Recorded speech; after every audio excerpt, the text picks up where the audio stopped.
Alors, on a appris que la candidature de Maurice Kamto, on l'a appris depuis hier, à la surprise générale, sera portée par le Manidem. Hier, c'était encore une rumeur. Ce matin, cette rumeur a été confirmée par le président du Manidem qui a dit effectivement que son parti a investi Maurice Kamto et qu'on n'attend plus que le dépôt de la candidature. La question que tout le monde se pose et que je vous adresse, Guy Laurent Kouam, finalement le MRC a renoncé à son propre candidat ou alors, comme vous me le disiez en off, ça reste une rumeur malgré la sortie d'Anissé Ekane. Bon, disons pas que ça reste une rumeur. Je crois que le problème, c'est que les Camerounais n'écoutent pas beaucoup. Et depuis des années, nous expliquons. Nous parlons, nous expliquons. Et parfois même les journalistes sont emportés dans les manipulations. J'ai entendu tout à l'heure, je suivais un reportage sur les manipulations électorales. Monsieur Maurice Kamto, depuis plusieurs mois, a eu, premièrement à la convention du MRC, nous l'avons choisi comme notre candidat. Celui que nous soutiendrons, que nous porterons à la magistrature suprême en tant que comment je veux dire, en tant que représentant des intérêts du MRC. Quelques mois après, nous avons tenu un conseil national et dans ce conseil national, nous avons donné l'option, mandat à M. Maurice Kamto de se présenter dans les modalités qui lui sied. C'est-à-dire qu'il peut se présenter dans quelques modalités que ce soit. Et je peux vous dire ce soir que M. Maurice Kamto est prêt à se présenter dans les 3 modalités que prévoit la loi. On vous a expliqué que Maurice Kamto peut se présenter avec le MRC parce que le MRC a des élus. Et en tant que tel, nous sommes représentés sur le plan des organes institutionnels qui permettent de donner la capacité à présenter un candidat. Le deuxième moyen, je crois que les Camerounais écoutent très bien aujourd'hui, le deuxième moyen, c'est que M. Maurice Kamto peut bien se faire représenter par un parti politique qui l'investit. Et je peux également vous dire aujourd'hui que M. Maurice Kamto a les 300 signatures. Ça veut dire que M. Maurice Kamto peut utiliser toutes les voies que la Constitution et le Code électoral prévoient. Maintenant, nous, on a passé le temps à être serein. Comme M. Maurice Kamto, en vous disant, Maurice Kamto sera candidat à la présidence de la République. Maintenant, le moyen, c'est des gens qui ont voulu en faire débat. Puisque l'élection présidentielle, c'est un homme qui se présente face au peuple. Maintenant, les modalités, c'est vous qui voulez faire les débats, mais on vous dit que M. Maurice Kamto, en tant que citoyen camerounais, demain, vous saurez sous quelle modalité M. Maurice Kamto s'est présenté. Parce que, je peux même vous le dire, plusieurs partis politiques souhaitent porter Maurice Kamto comme candidat. Donc, attendons de voir demain 10h. Donc, pour le moment, ce n'est pas le cas. Vous ne répondez pas. Ce qui s'est passé... Anissé Ekane dit que le Manidem a investi Maurice Kamto. Oui. Est-ce qu'il ment? Non, je ne vous ai pas dit qu'il ment. Je vous ai dit qu'il y a plusieurs partis. Parce que vous parlez des possibilités, vous nous dites que demain, on saura finalement par quels moyens il va se présenter, mais on a cette affirmation d'un homme politique. Oui. Quand même. Monsieur Anissé Ekane vous dit que le Manidem a investi M. Maurice Kamto. Oui. Il a raison, puisqu'il vous le dit. Maintenant, on vous dit que M. Maurice Kamto répond à plusieurs modalités de la loi. Les délais, on vous a annoncé que la candidature serait déposée demain à 10h. Voyons demain si c'est le parti Tantampion, ou c'est le Manidem, ou bien c'est les 300 signatures que Maurice Kamto déposera, ou bien sera un dossier avec le MRC. Elie Thiembiab, le Manidem a annoncé avoir soutenu la candidature du professeur Maurice Kamto. Le Manidem, qui on le précise, a un élu à la commune de Dibobari. C'est une surprise pour vous parce que on a vu quand même beaucoup de réactions après la circulation de ce flyer qui annonçait déjà la candidature du professeur Maurice Kamto sous les couleurs du Manidem. Pour vous, vous êtes surpris? Roland Tapi, le président du MRC, en tout cas Maurice Kamto, portera les couleurs du Manidem à l'élection présidentielle à venir, à condition qu'il dépose sa candidature. Ça, c'est ce qu'a dit le président du Manidem, Anissé Ekane, sur Radio Balafon et Balafon Télévision. Mais depuis hier, il y a beaucoup de réactions autour. Certains sont surpris, d'autres pas. Pourquoi autant de commentaires autour de cette actualité? Est-ce que c'est un fait inédit au Cameroun? La réalité, c'est que pendant au moins un an, il faut le dire ainsi, l'attention de l'opinion a été focalisée sur la non-candidature de Maurice Kamto à l'élection présidentielle, il faut dire que c'était quelque chose qui a été presque fabriqué et mis en scène par le pouvoir en place, qui voulait à tout prix discréditer Maurice Kamto. Je ne sais pas quel est le but derrière, pourquoi est-ce qu'il est autant redouté, mais on a laissé les vrais sujets, les vraies préoccupations du pays pour se focaliser sur un homme. Je précise se focaliser sur un homme parce qu'on laissait penser que, comme le MRC n'a pas été aux élections législatives et municipales en 2020, Maurice Kamto ne pouvait pas être candidat. Comme si on confondait l'homme à l'organisation qui est le parti. Mais là, on se rend bien compte de ce que nous avons passé le temps à expliquer, que Maurice Kamto, en tant qu'individu, a 3 possibilités au moins pour être candidat. Même si, in fine, le MRC ne peut pas, en tant que parti, présenter un candidat, il n'en reste pas moins vrai que Maurice Kamto peut être candidat au moins sous 3 bannières. Et ce qui est en train de se passer. Donc, que sa candidature soit portée par le Malidem, ça pourrait bien être par un autre parti ou bien par un autre moyen. C'est pas surprenant en réalité pour ceux qui suivent, observent la vie politique et connaissent les lois qui réglementent les élections au Cameroun. En réalité.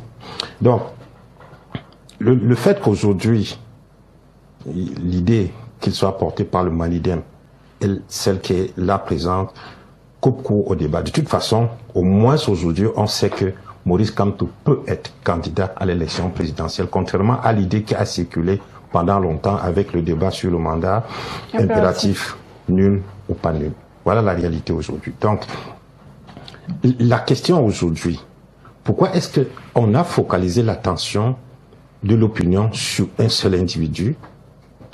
On peut bien se poser cette question. Mais, dans l'ensemble, si une logique était partagée, celle de vouloir faire une élection inclusive, comme le représentant du Parti écologique est en train de dire, on serait plutôt en train de se focaliser sur l'amélioration des textes qui régissent l'élection présidentielle, quitte à ce que le moment venu, n'importe quel citoyen camerounais, parce qu'il faut le dire, tous ceux qui réunissent les critères pour être candidat à l'élection présidentielle camerounaise peuvent en réalité le faire. Et si la logique était celle-là, c'est que on n'aurait pas, par exemple, prorogé le mandat des conseillers municipaux et des députés récemment. Parce que quoi? On oppose à Maurice Kamto de n'être pas allé à l'élection, aux élections locales de 2020. Il pouvait bien faire ce choix en sachant que entre l'élection locale 2020 et la prochaine élection présidentielle, il devait avoir d'autres élections locales. Il pouvait bien se dire que, ok, vous savez que les élections devaient avoir lieu en mars 2025, mais ont été prorogées. Si ça n'avait pas été prorogé, ce débat ne se poserait plus parce que ce qui est sûr, je crois, le MRC serait cette fois-ci aller aux élections locales. Maintenant, quand on a prorogé, c'est comme si derrière il y avait une volonté justement de tout faire pour exclure un individu camerounais pour qu'il ne soit pas candidat. Pourquoi? Parce que on nous a fait croire, d'après le décret qui est prorogé à ce mandat, on a fait croire qu'il y avait beaucoup d'élections cette année et pour éviter l'étouffement du calendrier électoral, il fallait proroger d'autres. Sauf que, quand on observe très bien, on a prorogé une élection qui devait se tenir en mars. Et la prochaine devait se tenir en octobre. Donc, il y a au moins une distance de 7 à 8 mois, là. On a prorogé pour la repousser à mars 2026.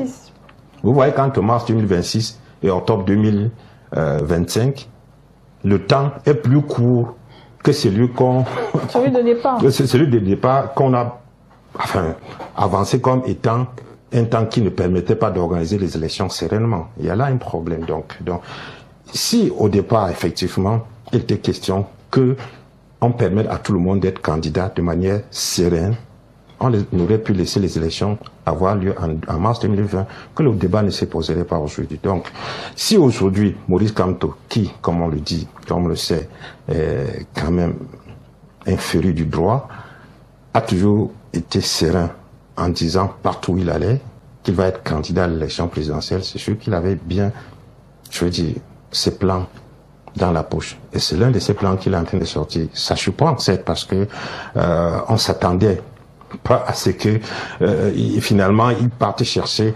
un parti politique qui a un seul conseiller. Et là, ce qu'il a fait, comme l'expliquait dans l'un de ses postes le professeur Sanganyandi, ce qu'il a fait là, c'est un autre piège. Parce qu'aujourd'hui, même si le conseiller municipal du Manéden démissionne, il va falloir qu'on explique si le Manéden a toujours un représentant au conseil municipal ou pas.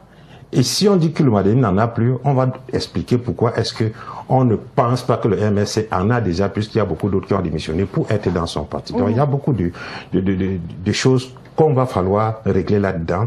Et en tant que féru du droit, je crois qu'il a bien calculé cela de telle sorte que si aujourd'hui, avec tout ce qu'on connaît sur le plan politique au Cameroun, si on le poussait même à la démission d'une manière ou d'une autre, ça ne va pas résoudre le problème de son investiture par le Manidem. Ça, c'est ce que il faut retenir.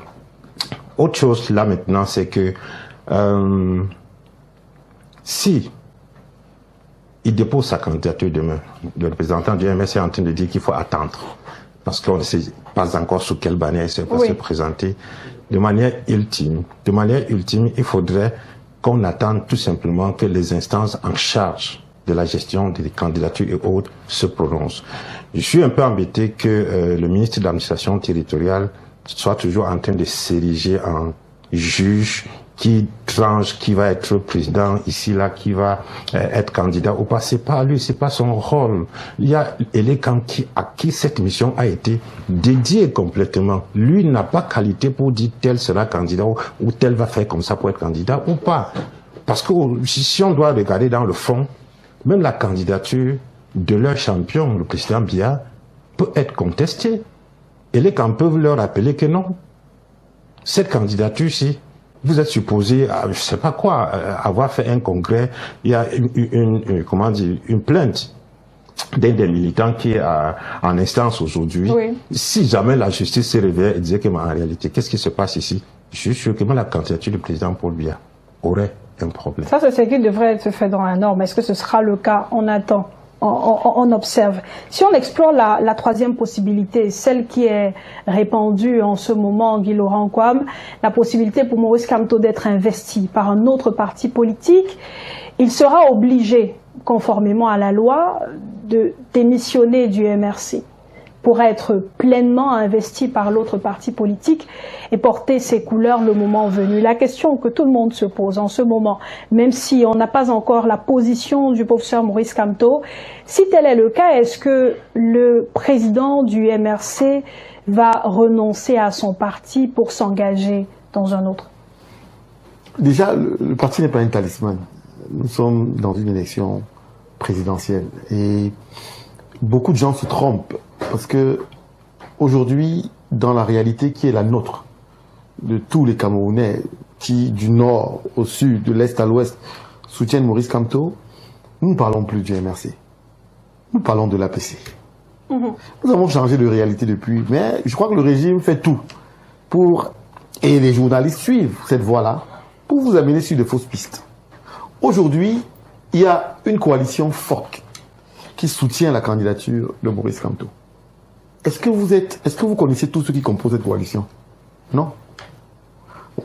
Puisque vous ne voulez pas avoir la jugeote et réfléchir sur les bonnes questions, ça fait 3 mois que l'on vous dit que le débat sur le mandat impératif nul au Cameroun n'était pas intéressant pour nous, parce que Maurice Kamto serait candidat. Les gens n'ont pas voulu nous suivre.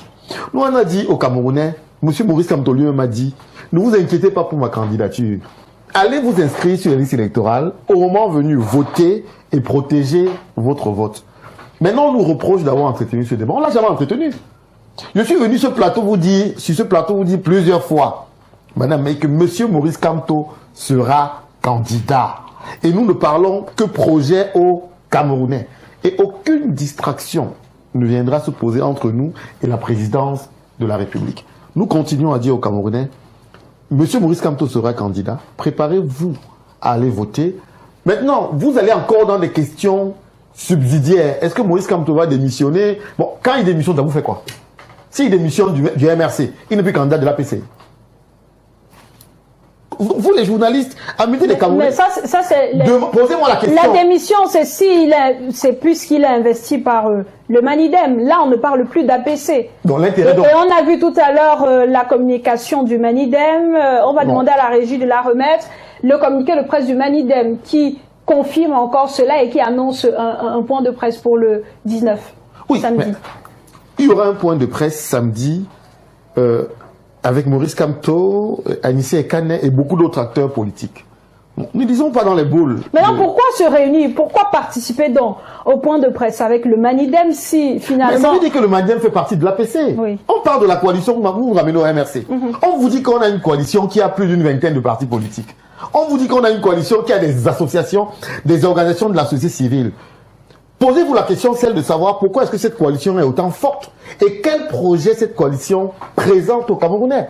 Les journalistes doivent se poser des questions importantes. Mais si vous écoutez le ministre de l'administration territoriale, vous amenez tout le temps dans les sujets de distraction, c'est pas notre problème. Nous sommes concentrés sur la candidature de M. Maurice Kamto. Les problèmes internes que les uns et les autres auraient dans des partis politiques, bon, pour nous, au fond, c'est pas très intéressant parce que, posez-vous la question, cette dynamique de coalition qui est née autour de Maurice Kamto, où est-ce qu'elle veut amener le Cameroun? Quels sont les acteurs? Tout à l'heure, j'ai entendu dire quelque chose de suffisamment grave. Celle de se dire que, est-ce que certains responsables politiques qui ont pendant longtemps parlé de... Enfin, donné l'impression d'avoir le monopole du patriotisme upécien, disent que les autres ne sont pas aussi patriotes qu'eux. Je ne sais pas, moi j'ai aimé une formule forte de M. Maurice Kamto dans un média concurrent en 2018, où il disait « Je peux accepter tout, je peux accepter qu'on dise que j'ai le bac, que je n'ai pas le bac, je peux accepter qu'on dise que j'ai volé 14, je peux accepter qu'on dise tout, mais qu'on ne questionne pas mon patriotisme. Parce que ce que j'ai fait pour ce pays, je ne suis pas sûr qu'on trouverait 10 Camerounais qui l'auraient fait. » Sur cette question-là, il faut qu'on soit sérieux. Monsieur Maurice Kamto est aujourd'hui le candidat qui rassemble la majorité des forces vives de ce pays. Je vous donne 2 ou 3 éléments. On peut aller prendre les élections de 2018. Mais on peut également prendre le boycott des élections que nous avons eues. Chaque fois, on veut vous rappeler des faits importants. Vous nous dites non, allons voir le mandat impératif, allons voir ça. On vous rappelle des faits importants. Nous avons fait un boycott dans ce pays pour dénoncer certains événements. Et vous avez vu que le boycott était une réussite extrêmement forte. Où on a eu le plus bas taux de participation, non, l'un des plus bas taux de participation aux élections législatives et municipales dans ce pays. C'était important. C'était un message fort des Camerounais qui disait que ce système, on n'en veut plus. À côté du boycott des élections qui sont passées en 2020 et dont le message est passé, vous avez vu que dernièrement, M. Maurice Kamto est allé rencontrer la diaspora. Et on vous dit que c'était un meeting historique. Parce que, même sur la place de la République, à part l'arrivée de Mandela sur cette place, qui avait réuni autant de monde, Maurice Kamto vient de battre un autre record. Mais ça, les journalistes font semblant de ne pas voir. On en a parlé. Bah, oui, vous en parlez, mais vous, mettre cet événement-là au niveau historique qu'il représente, vous banalisez. Pas vous, hein, forcément, mais beaucoup de médias. Il y a eu cet événement. Monsieur Maurice Kamto revient à Douala. On l'empêche de rencontrer les Camerounais, mais vous avez vu qu'ils ont quand même tout fait pour aller vers Maurice Kamto. Et il a été presque conduit aux frontières de la ville de Douala pour qu'il rentre sur Yaoundé. Ce sont des faits importants. À côté de cela... Donc tout cela témoigne du patriotisme de Maurice Kamto. Je ne suis pas sur la question du patriotisme, je suis sur la question de celui qui rassemble toutes les forces vives de la nation. Moi, j'ai bien vu. Mais bien sûr, si vous rassemblez les forces vives de la nation, est-ce qu'on peut douter de votre patriotisme? Donc c'est une question.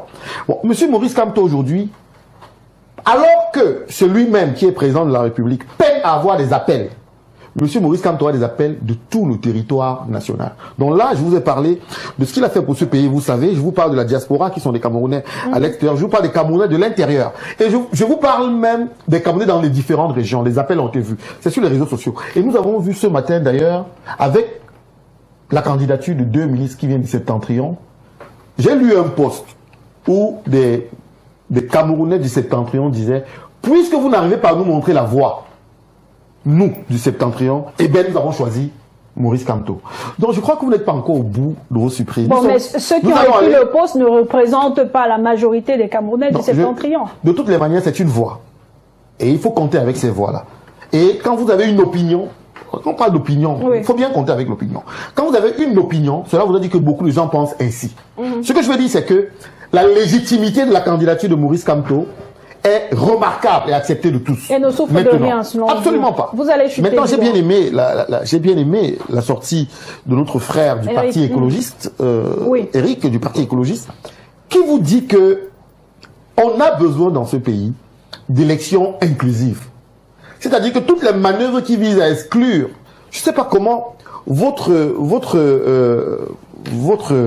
comment je dire, votre éditorialiste permanent vous a dit quelque chose d'extrêmement important aujourd'hui. On a renvoyé les élections législatives et municipales de 2020 à cause d'un homme. Parce que l'un des prétextes était de dire, si on renvoie ces élections, Maurice Kamto, donc, n'ayant pas participé, n'aura pas... Vous parlez de 2025? Non, je parle de 2020. Ok. Quand on a fait les élections de 2020, qui devait se reproduire en 2025. En 2025, on a reporté cette élection de manière machiavélique et même vicieuse, en se disant, puisqu'on la reporte, l'élection présidentielle arrivant juste après, M. Maurice Kamto n'aurait pas de conseiller et donc ne pourrait pas participer. En savez-vous? Non, c'est des éléments sur ce plateau même. Les gens du RDPC vous ont dit, vous êtes même sûr qu'on va faire les élections là. Vous allez voir, on va reporter ça. Mais quand ils le disent, vous êtes d'accord, vous applaudissez. Mais aujourd'hui, on vous dit qu'ils ont eu ça comme argument. Vous dites, qu'en savez-vous? Ils l'ont dit sur ce plateau. Que vous êtes même sûr qu'on va aller aux élections municipales et législatives. Et effectivement, ils ont poussé le président de la République à reporter cette élection à cause d'un homme. Regardez autant de milliards qu'on va perdre parce qu'on a simplement voulu écarter un homme des élections. Monsieur Maurice Kamto vous a dit, je serai candidat, vous les Camerounais, faites tout pour vous inscrire sur la liste électorale et vous allez voter ensuite. Qu'est-ce que vous voulez qu'on vous dise aujourd'hui? Monsieur Kamto sera candidat. Demain vendredi, vous verrez sous quelle bannière et on aura donc à ce moment-là l'occasion d'épiloguer.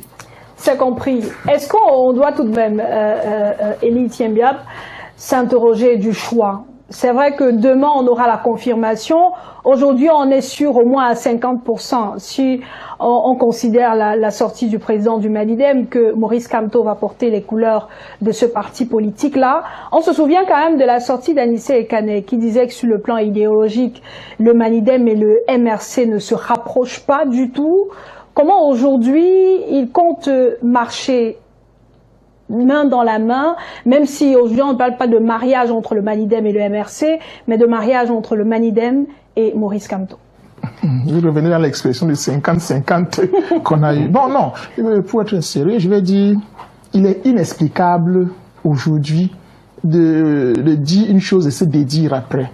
Je pense que le mariage idéologique entre un parti de droite et un parti de gauche serait un peu difficile d'expliquer. Parce que le Manidem est aussi une excroissance de l'UPC, comme je disais tout à l'heure. Et nous savons que le parti MRC n'est pas un parti de gauche.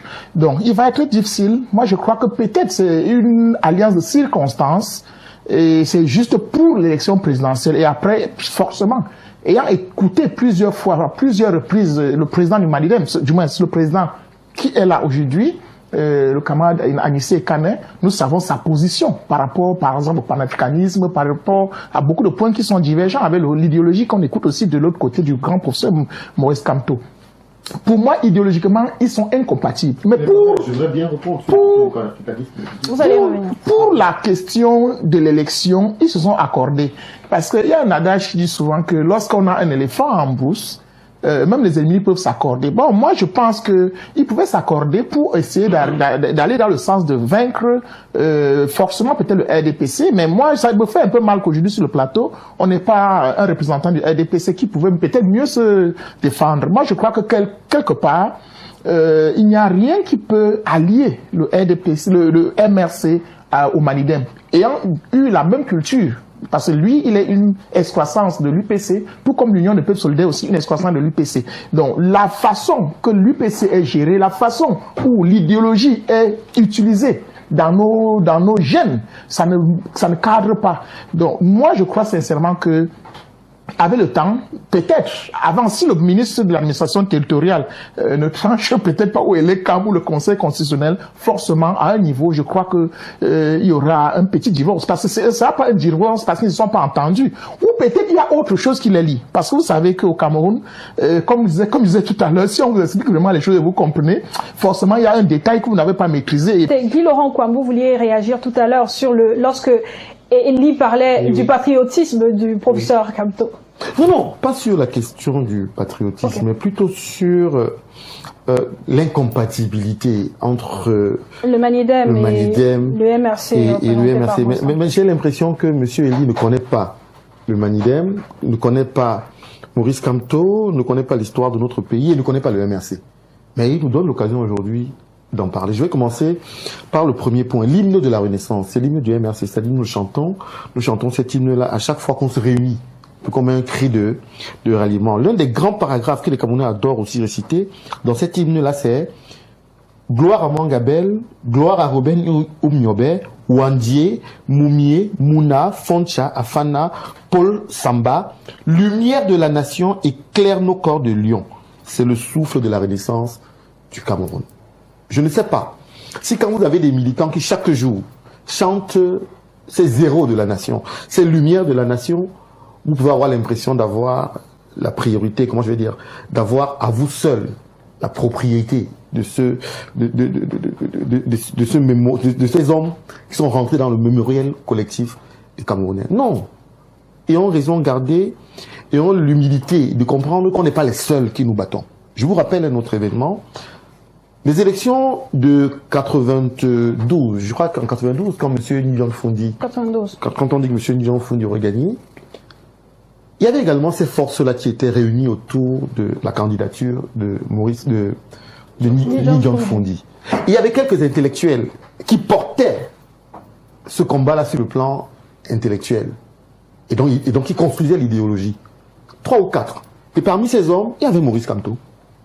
Vous ne le savez peut-être pas. Qui était d'ailleurs directeur de campagne. Ça, ou bien même Chiroma qui était dedans. Non. Si vous parlez de l'union des peuples, de l'union du changement. C'est pour ça que je vous dis que les Camerounais, vous n'avez pas l'exclusivité mémorielle de nos héros de la nation. Et je crois que je suis en train de vous dire, que vous faites erreur. Reconnaissons que les Camerounais du nord au sud, de l'est à l'ouest, se sont battus pour l'indépendance. Il n'y a aucun peuple qui peut dire je me suis battu seul. Il n'y a pas quelqu'un qui peut dire ce combat m'appartenait. Attention. Donc, vous avez quand même un Camerounais qui a réussi à dire sur un plateau qu'un de ces héros-là était un bandit. Et vous avez vu la levée de boucliers qu'il y a eu. C'était pas seulement au Manidem, c'était pas seulement à l'UPC.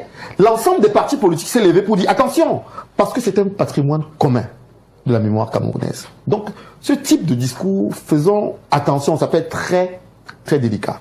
À côté de cela, vous avez parlé aussi de ce que peut être les partis de droite, de gauche, de centre. Je ne sais véritablement pas sur quelle base vous faites cette classification des partis politiques, mais même sur le plan intellectuel, on peut en parler. Aujourd'hui, qu'on soit en Europe, aux États-Unis ou en Afrique, vous n'avez pas une classification pareille, vous n'avez plus une classification pareille qui se fait en politique. Parce que les partis de droite ont pris des éléments des partis de gauche. Les partis de gauche ont pris des éléments des partis de droite. Tout à l'heure, quand M. Nguengim s'exprimait, lui vous a dit, les problèmes que nous avons sont des problèmes communs. C'est les problèmes d'eau, d'électricité, de routes, d'hôpitaux. Et M. Maurice Kamto, en co-intelligence avec l'ensemble des Camerounais, vous avez très bien vu si vous regardez les réseaux sociaux, le problème des Camerounais, c'est qu'ils ne lisent pas bien sur les plateaux parlés. M. Maurice Kamto a rencontré l'ensemble des acteurs sociaux. Je ne sais pas, vous êtes au courant. Oui. Les entrepreneurs, les digitaux, les enseignants, les cultivateurs, les Bayam Salam, les artistes. Et il leur a demandé, et c'est ça, M. Maurice Kamto, parce que vous ne le saviez peut-être pas, il est enseignant sur les questions de développement durable. Et donc on parle de processus de concertation et des processus de protection de l'environnement, protection de l'environnement. M. Maurice Kamto enseigne cela. Donc il n'y a pas... M. Maurice Kamto est quand même assez transversal et plein. Et donc M. Maurice Kamto a un projet qui a été co-construit avec l'ensemble de ces acteurs sociaux. Et je peux vous dire que comme ceux qui vont retrouver l'APC, voyons, on parle de l'APC parce que c'est dans cette machine que M. Nietzsche a créée avec M. Maurice Kamto que les forces sont en train de se préparer. Sur ce même plateau, beaucoup ont tout fait pour qu'on leur donne un seul nom de ceux qui composent l'APC, elle c'est en tant que journaliste, mais jusqu'aujourd'hui vous n'avez pas eu cela. Donc ça veut dire que il y a des positionnements qui sont stratégiques. Quand vous venez vous plaindre par exemple en disant tel n'est pas allé voir tel pour discuter de telle ou de telle chose, c'est parce qu'effectivement dans l'environnement dans lequel on fonctionne, vous pouvez comprendre ce qui est important et ce qui est résiduel. On le saura, on connaîtra certainement la constitution de l'APC dans les prochains jours. Je suis donc par là, le MRC est un parti de centre aujourd'hui. Quand je dis de centre, pas en termes de classification, mais qui réunit l'ensemble des besoins des populations camerounaises, que ce soit sur le plan historique, écologique, économique, industriel, éducationnel et tout. Le MRC cristallise cela avec toutes les forces qui sont dans la coalition APC aujourd'hui. Venez aussi nous rejoindre pour que nous affrontions la force qui est en face. Et qui depuis 43 ans, merci. Sur ce plateau, personne n'a parlé de ce qu'on va déloger. Qu'on réunisse nos forces ensemble pour déloger ces forces qui, depuis 43 ans, mettent les Camerounais à mal. Je crois que c'est ça le vrai combat. Arrêtez de faire le combat de l'opposition contre l'opposition. Faisons le combat pour déloger ceux qui nous mettent dans la paupérisation dans laquelle on est et sauvons le Cameroun. En tout cas, le combat, tous les partis politiques de l'opposition le mènent.